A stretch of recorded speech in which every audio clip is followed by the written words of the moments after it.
everybody, I'm KC, and welcome to another edition of Let's Talk About, and welcome to the latest installment of To Infinity War and Beyond.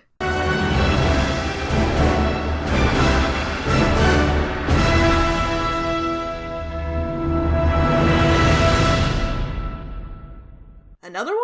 Man, Marvel is really dispensing these movies quickly this year.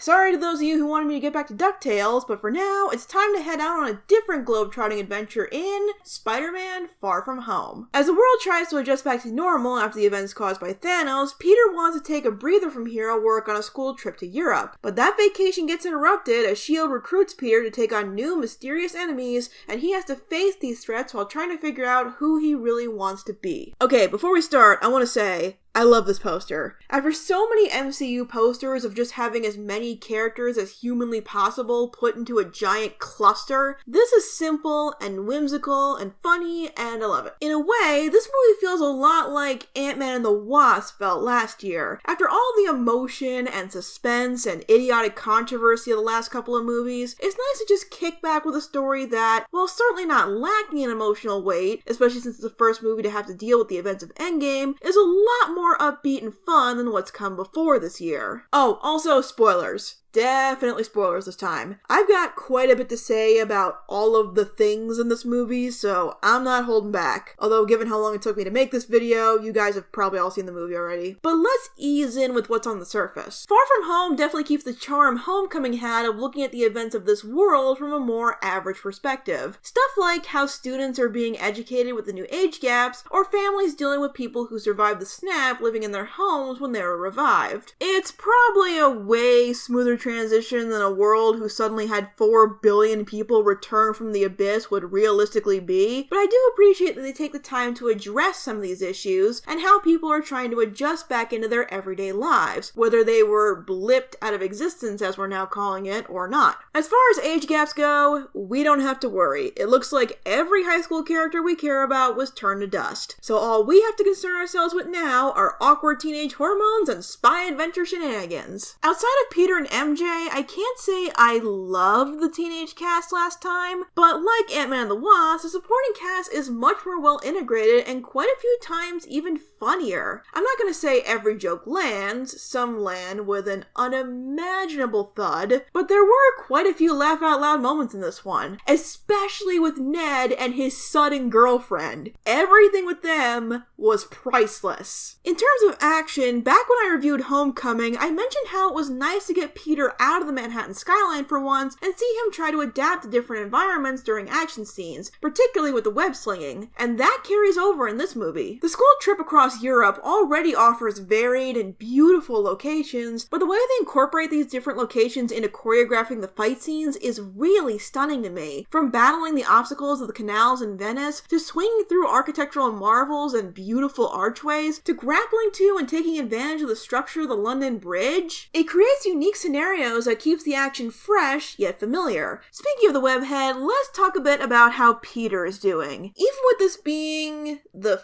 5th significant appearance Spider-Man has made in the MCU, I think this is his best journey as a character yet. Far From Home addresses something that often plagues movies in the MCU: why certain heroes are or aren't called to take on certain threats. After all, with so many of them around, you're bound to have people asking where some of them are during any crisis, including me if you saw my Iron Man 3 review. And the threat of giant monsters from another universe might seem too large for small-town hero Spider-Man. In this case, though, it's mostly a call of convenience. Think about it. After the events of Endgame, a lot of heroes are either off-world, dead, presumably retired, or side characters who don't get to do the important stuff anyway. Or at least not until Disney Plus comes around. So for headlining heroes on Earth, who's really left? Doctor Strange, Black Panther, and Ant-Man and Wasp. That's about it. So suddenly, small-town crime fighters like Spider-Man are expected to live up to the responsibilities of the heroes who are no longer around. Especially Spidey, because he had Tony's seal of approval. And that's a lot of pressure to put on a literal child who learned in his last solo movie that he's probably not ready for that. But it lines up a lot more with the typical conflicts of Spider-Man that we haven't seen much of in the MCU yet. Trying to balance having a life and being a superhero. How the expectations of being Spider-Man clash with him trying to enjoy his school trip and take a break after everything that's happened, or spend some time with a girl he really likes. It's a lot of the traditional trying to balance everything at once act, while at the same time having Peter try to figure out who he really wants to be as a hero, especially after Tony's death. It may be a common conflict for him, but it's portrayed excellently and it's sometimes poignantly. Although, does anyone else find it kind of weird that the fact that Aunt May knows his secret now is just kind of there? Like, nothing major, it's not forgotten, she's just kind of supportive, and that's all. I realize we've been dealing with a lot of stuff lately, and some things that take a back seat, but I didn't expect a revelation this big to be one of them. Ah well. It's not like Peter isn't willing to jump into danger at the cost of what free time he has. This isn't him being selfish or frustrated that he's not able to have as much fun as he should. It's him being exhausted and overwhelmed. And who can blame him after everything that's happened? People keep wondering who's going to be the next big hero, the new Iron Man. And being his sort of protege, a lot of people are looking to Peter. And a lot of the best scenes in the movie come from Peter confronting the hole Tony left behind, and if he's the right person to fill it. But to explain the process of how he confronts and resolves this, we have to talk about the newest addition to the MCU, Quentin Beck, aka Mysterio, played by Jake Gyllenhaal. Now, I was originally going to do my homework with Mysterio when he was announced to be in this movie. All I knew about him was that he was a minor villain, it looked like he dabbled in magic, and people were really excited to see him in the MCU. But when I recently rewatched Doctor Strange and realized how much going in blind enhanced my viewing experience of that movie, I decided to do the same here. And I think that was for the best in my case. First off, no shock, Jake Gyllenhaal is magnificent in this role. Like Vulture in the last movie, he's not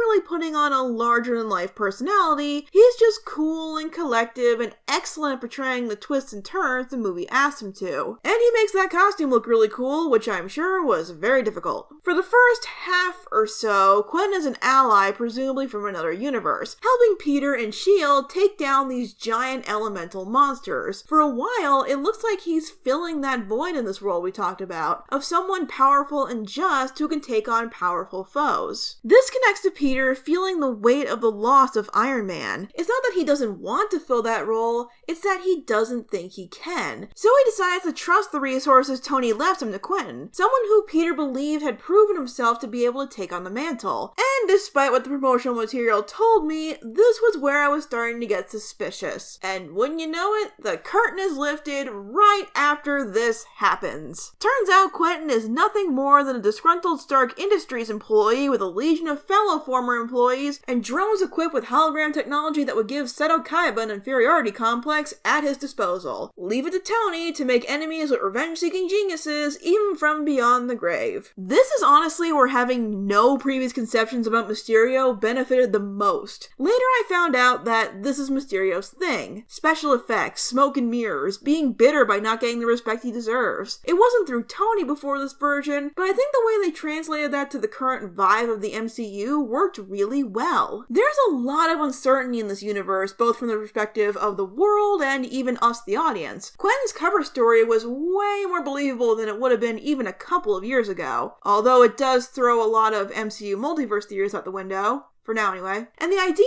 of a villain taking advantage of people's fear and uncertainty and being so easily deceptive is kind of chilling. I really dug it. And as cool as it was to see Quentin teaming up with Spidey, once the truth is out, things get so much more intense. There's this amazing sequence of Quentin trapping Peter in a sort of illusion created by his holograms, projecting all of Peter's self-doubt and confronting him with his fears of failure. It's a trippy and powerful moment, and each time Quentin manipulates a situation, it always caught me off guard. But before we move on, I'd just like to go on a bit of a tangent real quick if that's cool with you guys. Am I the only one who thinks it's weird that we still haven't mentioned Uncle Ben? Look, I get that they don't want to dwell on it like the other Spider-Man movies have, and they want to mix up the characters a bit because of their deal with Sony, but they can't not talk about it. It's the defining moment of Peter's life as Spider-Man, and this would honestly be the perfect time to even just allude to it. The MCU is clearly more more interested in having a connection to Peter and Tony, and that's fine and good. I realize that they want this movie to be about Peter processing Tony's death, but Ben could still be worked in without having to shoehorn it in. Maybe have a moment referencing how Peter failed someone he loved again or something during the sequence where Mysterio is haunting him. It would have been really dramatic and fitting and probably would have gotten a good reaction from the audience. While what happened to Tony obviously wasn't Peter's fault, it's not unreasonable to think that Peter might feel like he failed him, because if events played out here the same way they have through Spidey's entire fictional history, he's failed a father figure once before. This is probably a major nitpick, but it's just something I couldn't stop thinking about when I left the theater, so just take it as food for thought. And besides, Peter hitting his lowest point leads to this amazing heart-to-heart with Happy. This whole time, Peter's been trying to live up to Iron Man, one of the founding members of the Avengers and head of a multi-billion-dollar company that gave him resources he could have never imagined. Peter saw him as a perfect hero, but Happy reminds Peter of Tony Stark, and as we all know, Tony was, in reality, a total mess. I'm a piping hot mess.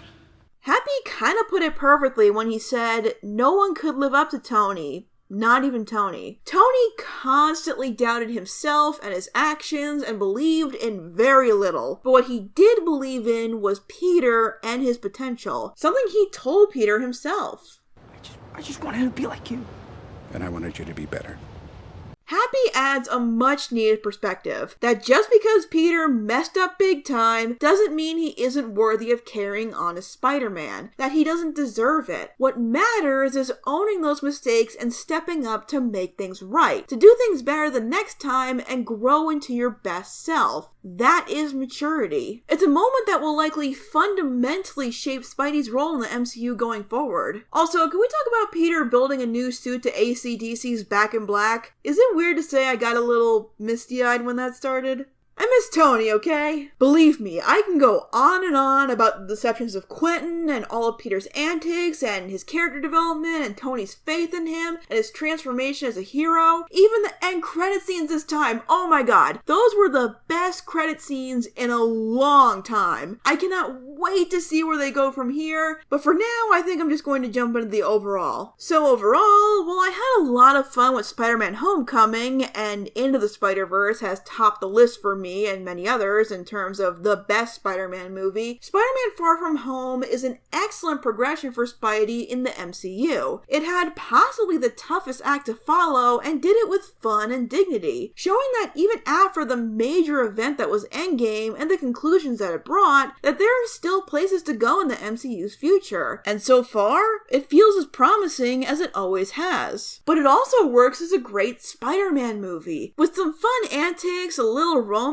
that's probably one of the better ones in the MCU, a magnificent villain, and the best conflict and character development for Peter so far. I was always excited to have Spider-Man in the MCU, but I feel like this made me more invested than ever to see where this universe can take the character, while still remaining true to what made him so enduring in the first place. While this is technically the end of Phase 3 according to Marvel, it really feels like a new beginning, and it's definitely the adventure that assured me that there is still the same level of fun and excitement to come from this universe. Thanks for watching, and I'll see you guys next time.